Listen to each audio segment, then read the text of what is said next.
Thanks, Dave, and good afternoon, everyone. Well, the events of the last few weeks have been quite startling, really, and when we think about it, it was only a couple of months ago when many people were saying Happy New Year to each other. But of course, it's been anything than that, particularly up in the Northern Hemisphere. And I think for all of us, there's a level of uncertainty that sort of encapsulates our world, because we realise, even though we live down here in Australia, the events that happen up in the Northern Hemisphere have an impact upon our lives as well. And of course, you would have heard just through the media that today we enter into the third year of this conflict between Russia and Ukraine, 731 days. And it's quite surprising because initially Russia felt that, well, this is going to be a very quick move into Ukraine, problem solved. And it's gone on for 2 years, we're into 3 years now, and it's got more and more complex. So what I'm saying is this is not an unrelated event. Sometimes when we think the events that are happening up in the Northern Hemisphere are disconnected from ourselves, but of course we're interconnected with a lot of aspects as far as economy is concerned, finance, energy, food resources. What happens in another country does affect us as well. But I think while we're reflecting on this uncertainty of today's world, which has already been prophesied in Luke 21, not our subject tonight, we might be wondering why, as a community of Christadelphians, we don't focus on, well, good social works, and why we don't spend our time talking about faith, hope and love and building up of families. Why do we delve into the world of politics, particularly in Bible prophecy? And there's a reason for that, because we believe the Bible has a core element of hope for all of us, that despite how uncertain this world looks at the present time, the Bible tells us why these things are happening and how they're going to change. And that's something that we want to explore tonight. No commentator, no political journalist has ever predicted the events of the world as far as the Bible is concerned. We're looking at a prophecy here in Ezekiel 38 that's 2,500 years old. And it's accurately predicted what we're seeing unfold in our world today. So that is quite amazing. So the Bible tells us why this strife is happening and how God is going to remedy this particular problem. And it finishes with a picture of hope. And that's where we want to finish off tonight, with giving you an invitation to explore the Bible a little bit more, because it is very valid to today's world. So I think we've got, a few big questions that we have to answer. Beyond the little bubble that we live in, there are some big questions about the world that we need to answer. For example, the events of my world appear to be senseless and random actions by some nations. Why are they happening? Are these events somehow connected, or do they lead on a particular pathway? Will things on earth get better or worse? I mean, for all of us, we want to see a better world for our kids, for our grandkids as well, for future generations. Is that possible? Because it doesn't look like it's possible the way the world is heading. Will global violence ever end? What's it going to take to cease? What impact will international events have for me and my family? So you see, we're taking these questions and we're thinking about them ourselves. How do the events that we see in the Middle East, and particularly in Europe this afternoon that we're going to have a look on, how do they impact, and what is the relevance? And the big question is God in control in the world? Because it doesn't look, the way nations are behaving, that there's any control. So the thing is, we place a lot of reliability upon the Bible because it's a valid faith. Often we refer to Daniel chapter 2. If you've been to a Christadelphian lecture before, we refer to the image of Daniel chapter 2, a historical image that starts with the Empire of Babylon and works all through to fragmented Europe. And those historical events have come to pass. These great empires have come into positions of power and of course have moved aside, and other empires have replaced them. Daniel chapter 2 is a phenomenal prophecy. Again, not our subject tonight. Ezekiel chapter 37, which is the chapter before we read, is again another phenomenal prophecy that talks about the return of Israel back to their land, and that's something we've seen happen as well. So what we're saying is there's substantial prophecies in the Bible that forecast events that will lead eventually to the return of Jesus Christ and the ultimate salvation of our world. And that's what we want to put forward to you tonight, so that we can have confidence in the message of the Bible. So our question tonight is, where is all this headed? When we look at world events, when we look at the approach of Putin to world politics, how autocratic he is with his decisions. He doesn't care about what anyone else thinks. Where is this all going to end? And many commentators have said, and I think we'll have a few clips, one of them says, you know what, maybe 2022 is the beginning of World War III and we didn't realise it. So he said historians are going to write perhaps that 2022, Russia's invasion, eventually triggered World War III, and we're seeing that funnel down into some tremendous pressure in the last few weeks. So the events, of course, in the Middle East in previous times, we're focused on Iran, we're focused on Iraq, Syria, Israel, they're all powder kegs ready to go up. There's a lot of tension there. But it's quite obvious if you've seen any media presentations, as far as the news is concerned, the problem is the country of Russia, isn't it? The greatest threat to world peace is Russia. We don't even have to turn to our Bible to show that. You can just look at your media presentations and the news. Russia is in the news every single day. And there's worldwide resistance now to the direction that Mr. Putin is taking. And as we've said, it's very evident he just disregards completely any resistance from Western nations in order to achieve his goal. Well, I wonder what is his goal. We'll uncover that tonight. So our big question is, will the events that we see happening in today's world, and particularly the aggression of Russia, will that ever end? Or is it going to be World War III?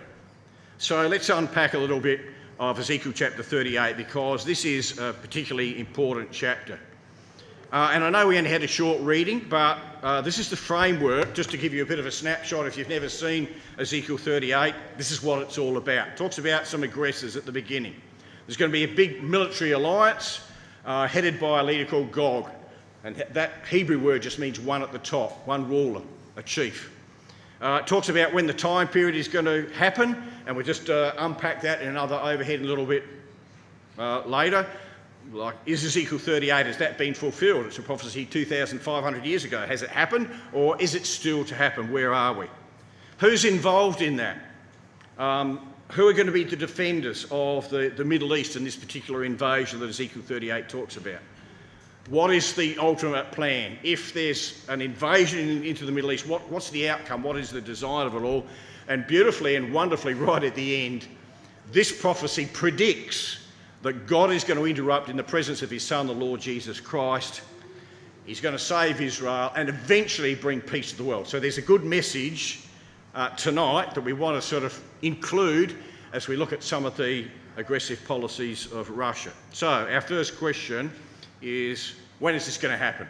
We're looking at Ezekiel 38. When is it going to happen? Are there any clues in Ezekiel 38 as to when this will happen? Well, Daniel chapter 2 referred to talks about the latter days. And it talks about an image, and it talks about a fragmented power of iron and clay, which represents basically the nations of Europe that we see today, and that's described as the latter days.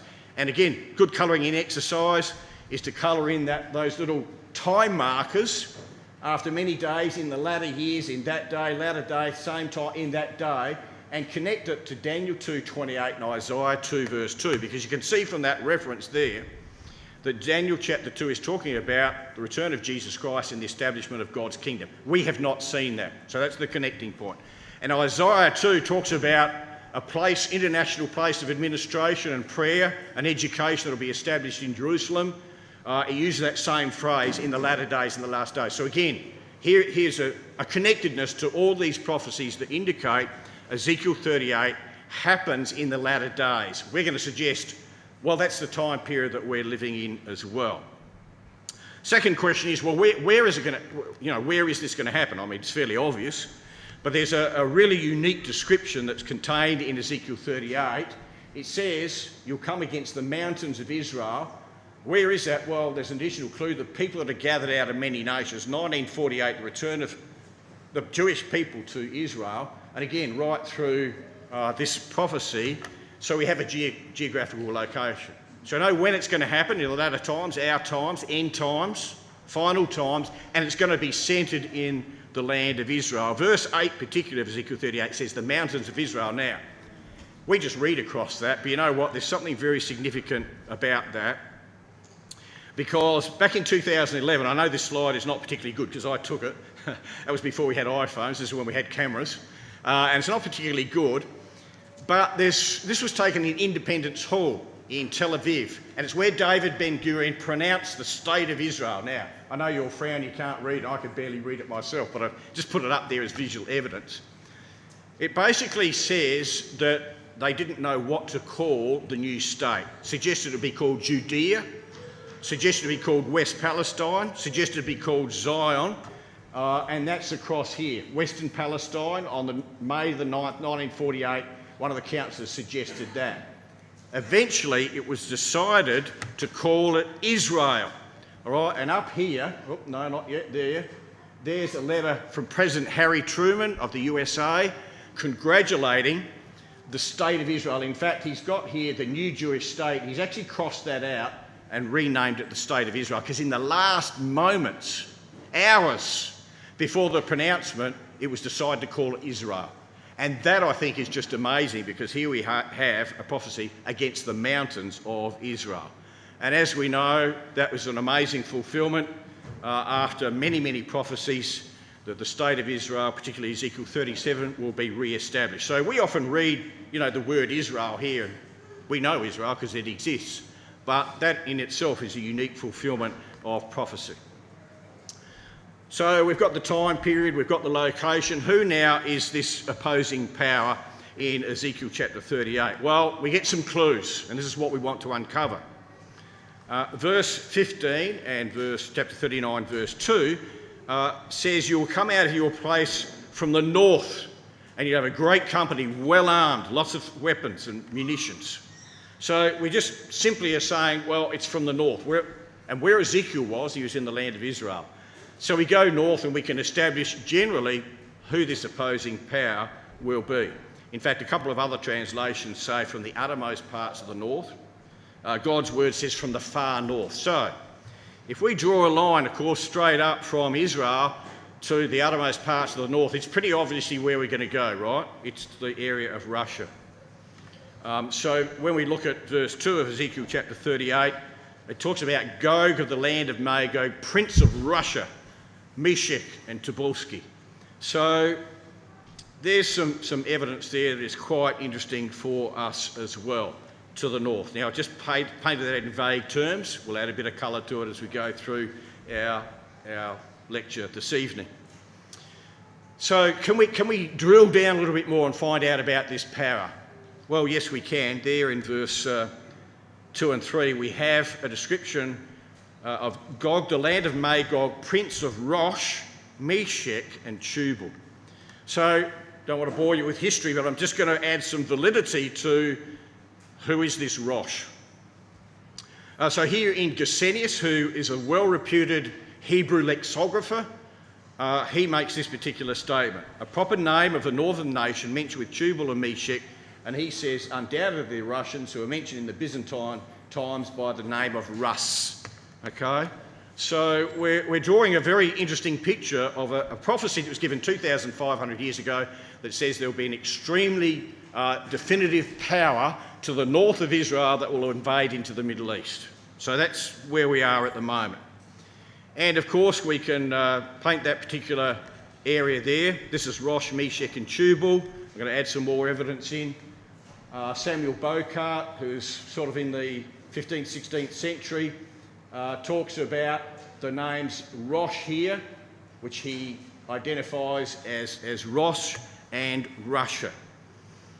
There's reams of information. Talking about AI, I thought a couple of days ago, I'm going to give AI, artificial intelligence, to those that don't know what I'm saying, artificial intelligence, I'm going to give this a go and say, where is Russia called historically in some previous writings? Where is Ross identified with Russia? And it just came up with a stream of names. Charles Rory. Now, some of you may have a study Bible by this particular translator.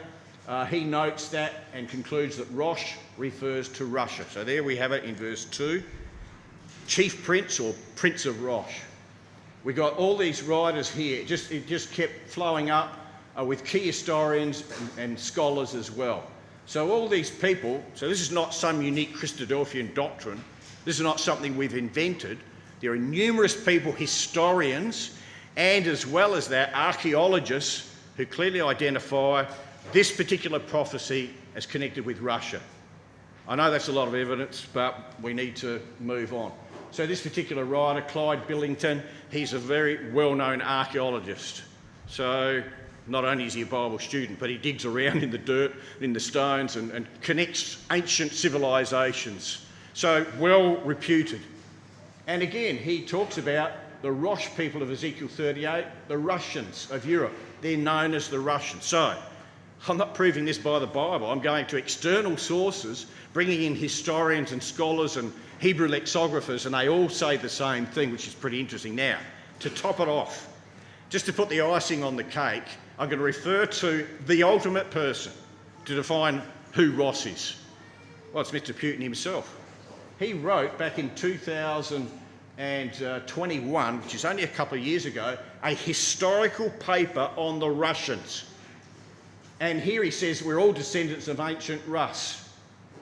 And he wrote that, and he identifies the modern day Russia as the ancient descendants of Rosh, or Rush, which is in our Bible here. Pretty interesting, right? So here, of course, even if the historians have got it wrong, let's just take all the evidence I've given you and throw it to one side, say, well, maybe.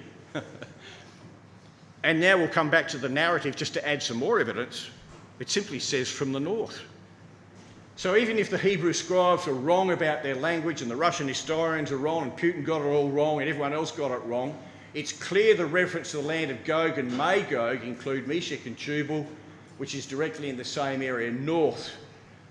So geographically, that's where we've got to head. Now, what's interesting is not only is Russia identified, there's this term in verse 2, Magog. Who's that? Well, here again, we're going to refer to Herodotus, a well-known historian, right back in 450 BC. All right, so a few hundred years after this prophecy was written.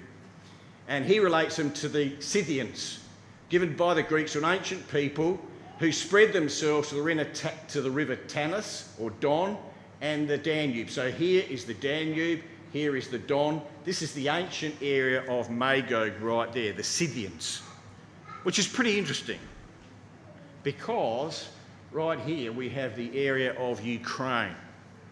So that's the ancient area of Magog as well. Another writer said, Scythia, the land of Magog, is what we would call Ukraine and southern Russia. Indeed, some think that the descendants of the Scythians can still be identified in this area at the moment. So that's sort of pretty interesting. Looking at the events of the last 2 years, going to the third year, Russia wants to invade Ukraine, which will happen sometime. Whether that's in the immediate present or somewhere in the future, eventually Russia will take over that particular area. And associated with that, of course, when you look at Ezekiel 38, is a whole group of people in verse 5 and 6. And we know these people, we know these countries. Persia, Ethiopia, Libya, they're well-known countries. Goma, perhaps not so much, but the Gauls, Tagama, which is the area of Turkey. So when we look at this map of what Ezekiel 38 is presenting to us, you can see there's all the nations. We've just put them on the map there, so you know where they sit and who they are. So they're easily and clearly identifiable today. And if we were just to sort of redraw the map, you notice there in the red, this is this big confederacy, which would be quite frightening and will be quite frightening. And of course, then we've got the opposing powers, which we're not going to deal with today, another subject, but essentially some Western powers that oppose this invasive force. So one of the things that we do note, of course, and we see it forming right now in our media, is the power and the might of Russia. Mr. Putin himself said the collapse of the Soviet Union is the greatest major geopolitical disaster. So if you know your history, back in 1989, 1990, the Berlin Wall came down and Russia fell apart. And the Western world was saying, well, you know, democracy is going to rule now. And that actually hasn't happened. while there are some European nations that have gained independence, of course, Mr. Putin is determined to re-establish the Russian Empire and to fulfil Bible prophecy, which is an amazing thing. So he characterises that as the worst disaster. You can see the direction he's heading in. And a little cartoon here, which says, of course I'm hungry, I've been hibernating since 1991. So Russia was on the back foot, they're now moving forward, they've now got hold of Ukraine, and we believe eventually, according to Bible prophecy, whether that's in the present or a bit later on, Russia will encompass that whole area. Now I'm going to play you a couple of clips, and this gives an indication of where Russia is going. You have an aggressive psychopath in the Kremlin with 6,500 nuclear weapons and a taste for blood. He invaded and annexed the Crimea in 2014. He got no response. He invaded and annexed parts of Georgia in 2008. He got no response. He assassinated people with chemical weapons in Britain, virtually no response. He shoots down an airliner, MH17, over Donetsk, no response. Yeah, if you were sitting with of the war so far. This is the most serious crisis humanity has ever faced. For 20 years, Putin has destroyed every single check and balance in Russia. He is clearly psychologically deranged. He is seriously deluded. He enjoys raising the possibility of nuclear war. His propagandists boast that he's more virile than Soviet leaders because he's prepared to wage nuclear war. We are in extreme danger.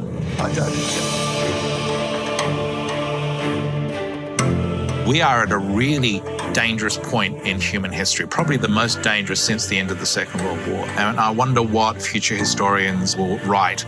Was 2022 the year that the Third World War began? All things are possible, including the very worst case scenarios. Vladimir Vladimirovich Putin. He is a Hitler with nuclear weapons. So did you hear the last sentence? He's a Hitler with nuclear weapons. So this is a very frightening insight perhaps into someone that we don't know particularly well, because, well, it's right up in the Northern Hemisphere and we're down in the South. But to listen to some of these journalists and to understand how confronting they find Mr. Putin and his regime, and let me just sort of back up a little bit and say, I don't know if Mr. Putin's going to get assassinated tomorrow, and maybe he will, but his regime, his empire will continue on. And one of my last clips is going to be Mr. Putin himself saying, look, I might pass off the scene, but the empire will continue. And that's according, obviously, to Bible prophecy. So there's an interesting concept as far as Ezekiel 38. This man is determined, whoever it is, whether it's Mr. Putin or backing back the Russian Empire, to have world domination. You'll notice in verse 4 of Ezekiel 38, if you've got it there, it just says, I'm going to turn you back and put hooks in your jaws. Now, that's a really interesting statement, because at the moment, Russia's focused on Europe, taking Ukraine. They're investing a lot of their resources in taking Ukraine. This prophecy says, I'm going to turn you around and send you into the Middle East. We don't know when that's going to happen. So there's going to be a reversal somewhere. Maybe Jesus will return and we won't ever, see that ourselves. But certainly there will be a reversal into the Middle East. And of course, it goes on to talk about your army, horses and horsemen, a great company. They've got all the weaponry, bucklers, shields, swords. Well, that's ancient terminology for all the weapons of war that we see today. So here again is this clear emphasis, and I like to put in colour so you can sort of see how it jumps out of the chapter. Military forces, horses, fully armed, shields, swords, helmets, many are, you'll be their leaders. So this is a power that is building up as we speak its resources. Went into the war a little bit early, 2 years ago, and realised now and backing up, and now they have incredibly speed jumped their expenditure in the military. So here, Russian armed forces, one of the bigger forces. They've got a large stockpile of nuclear weapons. I was watching a report that was released by the CIA in America, that they're concerned that Russia will launch a nuclear-based satellite into space that will give them the capability of knocking out your mobile phones, knocking out the internet, knocking out all pieces of information. So they're worried about that. Hasn't happened yet, but they're getting close to it. They've got their tanks, of course. They've been strengthening them. They've added in thermal optics to work during the night so they can see any incoming missiles as well. And this comment says Russia is essentially in a constant state of a hybrid warfare against NATO, and they employ all of these aspects, and we're sort of seeing that. So NATO at the moment is a little bit, well, they're worried. And if you've seen some of the reports, they're asking for money, they're trying to consolidate. And if you saw Mr. Trump a few weeks back, he made the statement, well, if the members of NATO aren't going to pay their bills, i.e. fund NATO, and they're supposed to put 2% of their gross national product into NATO, Mr. Trump said, I don't care about them, let Russia invade them. They're not going to pay their bills, which I find pretty interesting because he'd just come out of the court and he'd been sued because he hadn't been paying his bills. But anyway, you know, his comment was, let NATO fall to pieces if they're not going to finance it themselves. We don't want to fund them. Well, that's all pretty interesting. And of course, so this talks about all their weapons that they've got. Well, again, that's... Surely the most terrifying prospect facing Ukraine and the world is Vladimir Putin's apparent willingness to use the worst weapons of all. Putin recently put his nuclear arsenal on high alert. And as the world already knows, Russia has stockpiles of the deadly nerve agent Novichok and has shown no compunction using it in the past. In March 2018, Russian agents used Novichok in the UK in their attempt to murder a former spy. Он просто подонок. They turned the city of Salisbury into a chemical war zone. It took us 18 months to decontaminate Salisbury for a quarter of an egg cup of this stuff. Chemical weapons expert Hamish de Bretton-Gordon lives in Salisbury and saw the devastation caused by Novichok, a deadly substance banned by international treaty. It took 13,000 hours, 37 vehicles were buried or destroyed, and tons of rubble were taken away from Salisbury. If he is prepared to use nuclear weapons, he's probably prepared to use almost any weapons. And I've seen chemical weapons used extensively in Syria, and that is something that we need to be really concerned about. Putin's propaganda has trumpeted its so-called mother of all bombs, the most powerful non-nuclear explosive ever created. And there are reports this terrifying weapon has already been used in Ukraine. So you just get a viewpoint of some of the capabilities that Russia has. First time, I believe their hypersonic missile has been used. It's a hypersonic missile, it fires at 5 times the speed of sound. There's no known technology that can stop it. They've got a thermobaric bomb. It's like a vacuum bomb, has 2 parts. It releases a cloud, and then it has a second charge that just detonates that, and it just sucks all the oxygen out of the air and vaporises bodies. So it basically leaves the buildings there, or the resource there, and just removes all the human life. So some pretty powerful stuff. And this is what Ezekiel 38 is talking about. It's a nation that has been military geared, and we're seeing that today. Now, Ezekiel 38 goes on, another little interesting comment in verse 7. It says, you'll be prepared. Well, we're seeing that right now. It's ratcheting up its military expenditure. And prepare for yourself and all the company that are assembled under thee, and be a guard. Now, you notice that little statement there at the end? Be a guard. What does that mean? Well, interesting comment, because here it talks about a historical writer who said that the Russian Empire wants to reach a point where they become a guard to the whole of Europe. But more than that, she becomes a protectorate. And this writer, a Christofian writer, back in 1884, it's a long time ago, said she's to vanquish many countries and hold a protectorate over them, from Ezekiel 38. These countries include all the nations of the continent. We've talked about those, to embrace nearly every country in Europe, and of course to achieve universal dominion. So I'm going to show you some clips where Putin clearly says, my plan is not simply to take Ukraine, it is to expand the Russian Empire. So again, quite amazing comments as far as Mr. Putin is concerned. So this word prepare, we're seeing that happen. It basically means to be very confident. And we'd ask the question, is Russia confident in the position they're taking? Absolutely. Mr. Putin has an election coming up in 2 weeks' time, in March. He's got an election coming up in 2 weeks' time. Funny, all the other candidates seem to be disappearing. They're either falling out of planes or being pushed out of a window or being poisoned. So he's going for another 6-year term. So, you know, he has very clear designs on where he wants to go. And here's this comment about this word guard, which is a particularly interesting Hebrew word. Usually it means to protect or defend. Not in this case. The Hebrew word is different.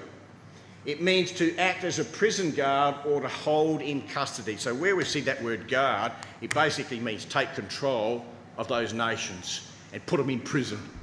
So there's none of those European nations. Poland is ramping up its military force to become the most powerful force because they think they're next and they're worried about where Russia's going to go. And of course, well, there's a comment there. They want to run the world. So we're looking at Western powers trying to reinforce Ukraine. We're looking at Russia coming down. It's a face-off.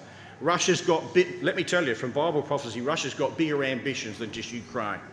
It's what we're reading about. In fact, if we read on in Ezekiel chapter 38, you'll notice it says this. You're going to come like a storm, like a cloud. There's going to be many people. You're just going to invade. Now, Russia's learning its lesson about Ukraine. Thought it could go in with a small force and win the victory. Found they can't. So they're ramping up their expenditure and their military forces because one day they're going to come down into the Middle East and it's going to be decisive and quick. That's what Ezekiel 38 says. And so we've got a lot of newspaper headings now that are quite worried. Vladimir Zelensky is going all around the world pleading for checks, pleading for money. Ukraine has run out of ammunition. That's what I'm seeing coming through. They've run out of ammunition because all the Western powers were cleaning out their old warehouses and sending all the old ammunition and the old tanks and everything they want to clear out to Ukraine. And now they're finding, well, we've got to reinforce it with more. So now Verni's death, you know, quite brazen, quite open, happened a few days ago. Mr. Putin doesn't care less. There's an appeal there, please stop. Well, he's not going to stop at all. In fact, this report here says he's got a 9-stage report and timeline that he's released. Now, the German Ministry of Defence leaked this document, and this document is Mr. Putin's plan to hit NATO. And here it is here. I don't know if this is going to happen, but leaked documents from the German Ministry of Defence. This is not some media team trying to hype up the events that are happening. This is the German Ministry of Defence. They say, here's a leaked document. Mr. Putin actually has a plan in place, and here's the timeline. Now, whether that timeline's going to happen, you know, who knows? But that's the purpose that he has. So, a very weak resistance from the Western nations, really. Behaviour in the 21st century, and NATO must stand firm against Russia, because if we don't, then Russia will continue to do this in other parts of Europe. But what will the West do? To press on with tightening the economic vice around Vladimir Putin.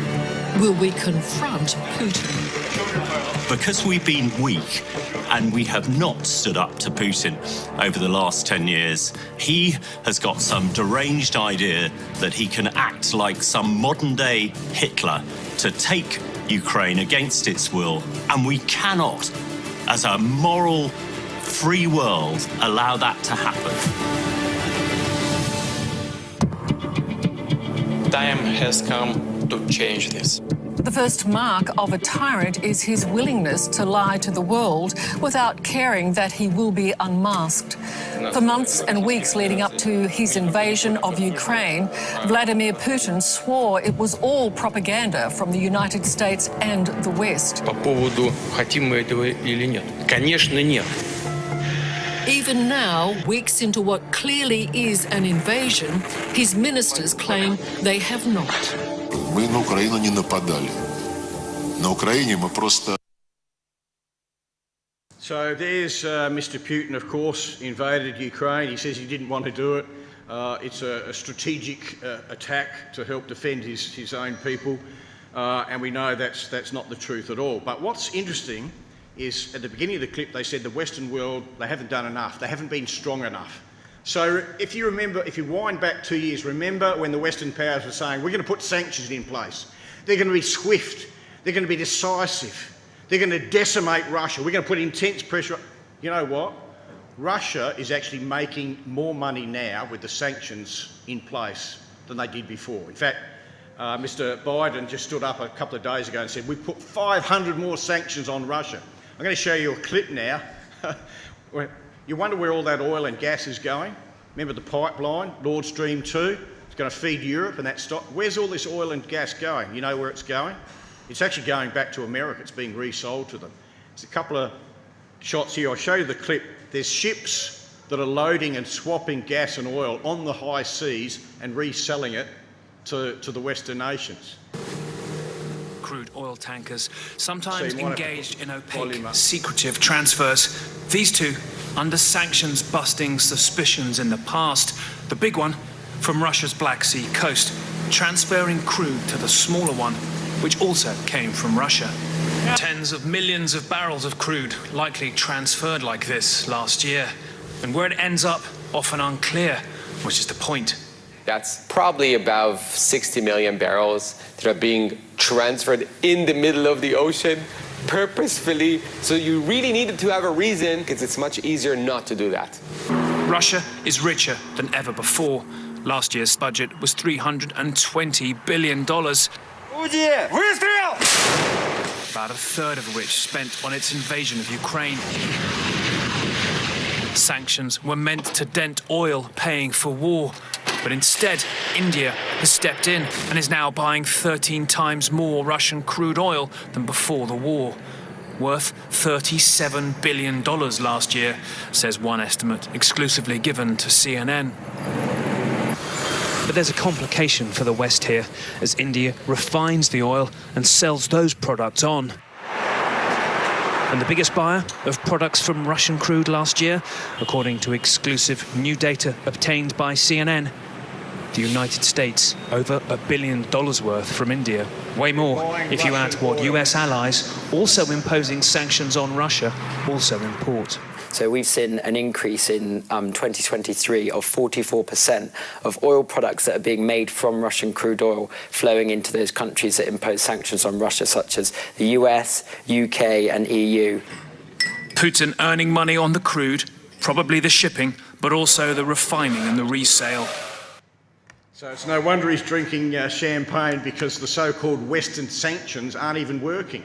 They're offloading their ships in the middle of the ocean, refining it in India and reselling it to either China or back into the West. So quite amazing. So Russia, isn't a problem when it comes to funding its military. But you notice in Ezekiel 38 as well, one of the reasons they go down into the Middle East is because of the resources. So you'll notice in verse 12 and 13, there's a question here as to why this Northern Confederacy comes in the Middle East. And look at verse 12, it's to take a spoil. They want to grab hold of some more resources. And again, it says that in verse 13, to take a spoil, silver, gold, cattle and goods. So that's why they come down to the Middle East. Now, we might ask the question, well, what's the Middle East got to offer Russia? Well, just a few years back, there's a game changer. Remember the gas they found off the coast of Israel? Absolute game changer, not only for Israel, but geopolitically for the Middle East and for Europe as well. So what Israel is doing, they found these massive gas fields. They're finding more, and in fact, there's areas that have been unexplored. So they're actually putting them up for bidders, because there's a massive resource there for this gas. And where's it going to go? Where's all this gas going to go? Well, you can look at the pipelines there. They're going to push it into Turkey, into Greece, into Italy, into Europe. Now, I wonder what Russia thinks about that. So, that's going to be an issue, and perhaps an incentive as to why, from our viewpoint here and now, maybe it'll change, but why this Northern Confederacy, Russia and the cohort comes down into the Middle East. Game changer as far as Israel was concerned. They've shifted from oil to gas now, completely altered their power status, Israel, is now very dominant in that particular area, and you'll see those newspaper headings coming up saying, well, options to get them back into Europe, because they're going to be still struggling to build up their reserves, fuel reserves. They're still struggling to that. And of course, Israel can provide that through pipelines. So it's a fulfilment really of Bible prophecy. And this is quite relevant when we look at Ezekiel chapter 38 as to the events and how they're happening and unfolding in today's world. Now, not only do we look at Ezekiel chapter 38, there's many Bible prophecies that say exactly the same thing. So I'm just going to bring another Bible prophecy into play, and there's a couple that we could do. We talk about profiling. You know, in the detective investigative world, we profile people. Well, here's the profile of whoever is at the helm, and maybe Mr. Putin or somebody else in that empire. Ezekiel 38 says they're going to be well armed, they're going to have a powerful influence, they're going to be aggressive, they're going to have ongoing interest in the Middle East, they want to increase their assets and their north. Well, that's Ezekiel 38. But you know what? We can line up, and we're not going to go there, Daniel chapter 11 as well. So these are two very powerful prophecies that simultaneously profile the Russian Empire and their bid for world domination. So you can, you know, go through all of that. Now, in recent times, the Ukrainians sent a drone in and blew up one of the Russian boats. And you'll notice here, this is from a headline, a furious Putin orders commanders to front line after 74 sailors were killed in this Novochavasek, if that's how you say it, boat. So you can see sort of the attitude of this man and the people that are behind him. Right? There's people possibly behind him as well that will come to the fore. So profiling, what's he really like? Putin's regime surviving a dire political crisis, appearing more determined than ever to fight their war. I'm extremely pessimistic, to be honest. I think that we are looking at probably 5-7 years of war. So that clip I only got a couple of weeks ago, and he's saying another 5 to 7 years of war. The world may have to deal with Putin's people and his killer instinct for a long time to come. Last year, lashed out at the world with unbridled bitterness, branding America an empire of lies, and launching the largest conflict on the European continent since the Second World War. And who has been accused of assassinating his opponents, despite his consistent denials. Russia's supposedly decisive leader often delays decisions or even changes his mind. Initially, he called the men who follow Prigozhin traitors. Это удар по России, по нашему народу. И наши действия по защите Отечества от такой угрозы будут жесткие. Then seemed to forgive them. He fell out of a plane. Remember, he's the commander of A figure shrouded group. in spin, the subject of endless speculation, but who is now wanted by the International Criminal Court for alleged Russian crimes in Ukraine, including the unlawful deportation of children. Putin, described over the years as devoid of emotion, has over time become consumed by a slow-burning fury toward the West. Наши западные коллеги, особенно из США, не просто устанавливают произвольно такие правила, но и поучают при этом, кто и как должен их исполнять, кто и как должен вообще себя вести. Вы кто такие вообще? Какое вы имеете право кого-то предупреждать?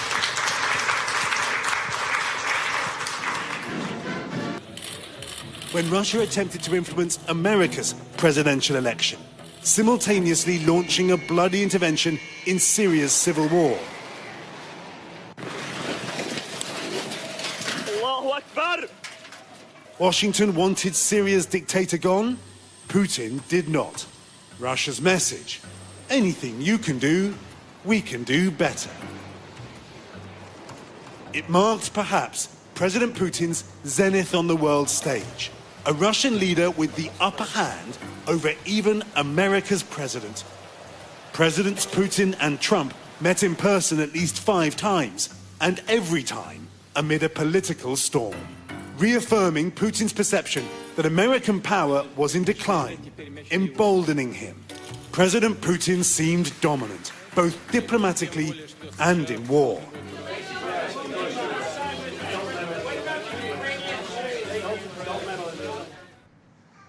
So pretty interesting, even Mr. Trump, who's sort of brash and out there, Mr. Putin's sort of a couple of levels above him, and I'm not sure what the significance of passing him a soccer ball was, whether he thought Mr. Trump would be better on a soccer field than president, I'm not quite sure.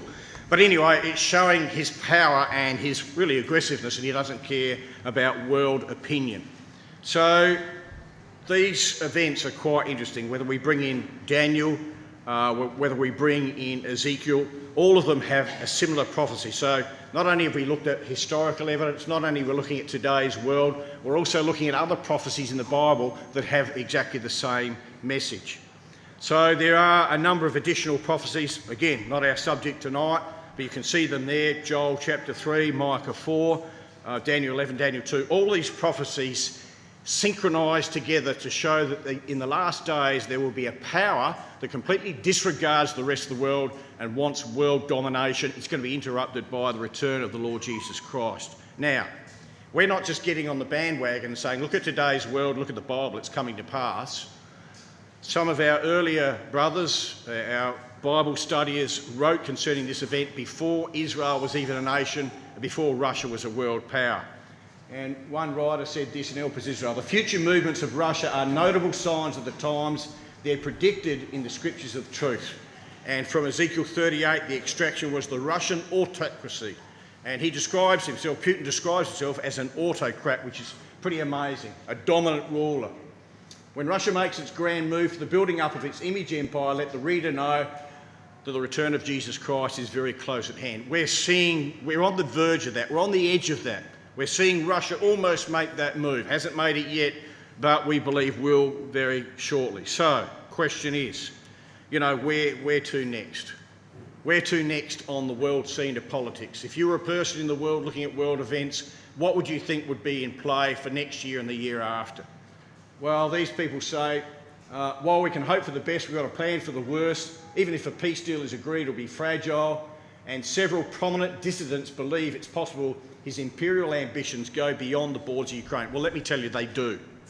Not from a political observation, but simply from a reading of God's word. We know that is absolute. Now, I'm going to look at this clip here. I want to back up and say, I'm not saying Mr. Putin is the leader of Russia and will invade the Middle East. There are people in the wings that will carry that forward for him if he's not on the scene, and he says that himself. Russia is turning east. Putin and Xi open about their view that Western power is on the wane. Now notice what he's saying, we're changing the world. The last 100 years, both China and Russia are going to change the world.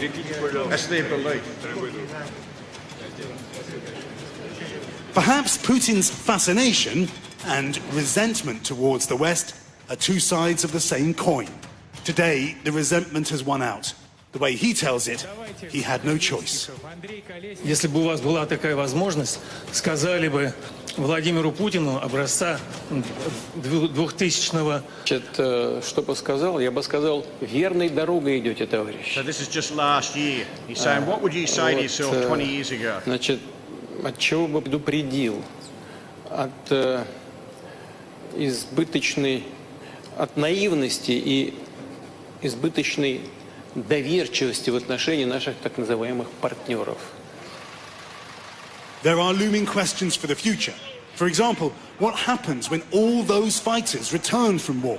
So President Putin began his leadership soldiers come back from Ukraine. turmoil. Where are they going to go? He leaves office whenever and however that happens. What country will he leave behind? Do you worry that the longer you are in power and without any sign of someone to replace you, the more instability there may be when you finally do choose to leave office? Настолько связал всю свою судьбу с судьбой страны. Нет для меня в жизни нет никакой другой более значимой задачи, чем укрепление России. Поэтому Если любой другой человек, и я увижу, что какой-то человек, даже если он критически относится к каким-то сферам моей деятельности, но я увижу, что это человек с конструктивными взглядами, человек предан стране, готов положить на алтарь Отечества не просто годы, а всю свою жизнь. Но как бы он не относился ко мне лично, я сделаю все, чтобы такие люди были поддержаны. Когда-то, разумеется, это естественный процесс биологический. Когда-то нам всем будет замена. И вам на своем месте, мне на своем. Но я уверен, что фундаментальная основа российской государственности, российской экономики, политической системы будут такими, что она будет твердо стоять на ногах и уверенно смотреть в будущее.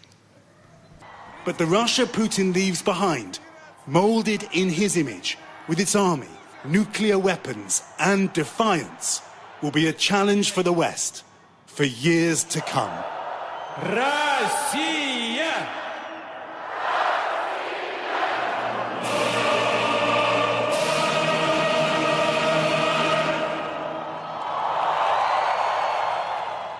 So that little comment, who are you going to leave behind? And he said someone with the same vigour to take the Russian Empire where it needs to be, standing on its feet. I almost thought of Nebuchadnezzar's image, the same description is used, that this image will eventually stand on its feet and will be brought low by the little stone out of the mountain, our Lord Jesus Christ. So quite an amazing prophecy. We're seeing all the jigsaw pieces on the table, in place, a few maybe to go into a particular spot, but Ezekiel chapter 38 is undoubtedly being unfolded before our eyes. It's amazing what we're seeing in today's world. But we don't want to leave it there on a negative note. We want to leave it on a positive note because the Bible has some answers. It's not all doom and gloom. It's not all about a vicious end to the Middle East and Europe. It's about promises of hope. What are those promises? Well, there's a lot of prophecies in the Bible. Ezekiel 38, we haven't turned to all of them. Jerusalem retaken as a capital, seen that. Global anxiety, we're seeing that. Luke 17, a worldwide decline in morals. Hello, talk me about gender dysphoria and how people don't even know what their self-identity is these days. Daniel chapter 12, an increase in knowledge. Artificial intelligence, the internet streaming down. People are just being overwhelmed by information. They shut down. And again, they're amazing changes. Joel chapter 3, North Korea, nations firing off missiles at each other saying we're strong. So they're causing havoc. Zechariah 12, Jerusalem, unsolvable. The Gaza, Palestinian, Israel situation. We haven't even dealt with that tonight. It's there in Zechariah chapter 12. They're all prophecies, Ezekiel 38 we have. These are all prophecies in the Bible that we're seeing either come to pass or have come to pass. So why would we think Ezekiel 38 is not going to come to pass? We've got a whole list of Bible prophecies that have ticked off. It's going to come to pass. So what can we leave with you? 7 amazing promises as well. God created this world for a purpose. He's going to fill it with his knowledge. God is going to set up a kingdom. He's going to send Jesus Christ back to the earth. The world's problems are going to be resolved by Jesus and the people that he brings into his administration. Ultimately, in Revelation 21, there's no more disease, mortality, sin, and you can be there. So this is the wonderful thing about the Bible. Not only does it talk about what's happening in today's world, it gives us an option to be with Christ and to renew this earth to the place that God designed it to be. I want to leave you this one last quote, and it comes from Peter. He says, concerning God and his patience, he says, the Lord isn't slow to do what he's promised. Ezekiel 38, one day, is going to be fulfilled. But he's patient. He doesn't want to destroy anyone. He wants all people to have an opportunity to turn to him and change the way they think and act. That's you, that's me. We've got an opportunity before Jesus returns to recalibrate our lives. So we invite you, friends, thank you for coming along this afternoon. Hopefully it's been an education as to where Russia is eventually going to go, but also an additional hope in the return of Jesus Christ. Please consider your personal involvement and how you can benefit from exploring the Bible a little bit further and making your world a better world.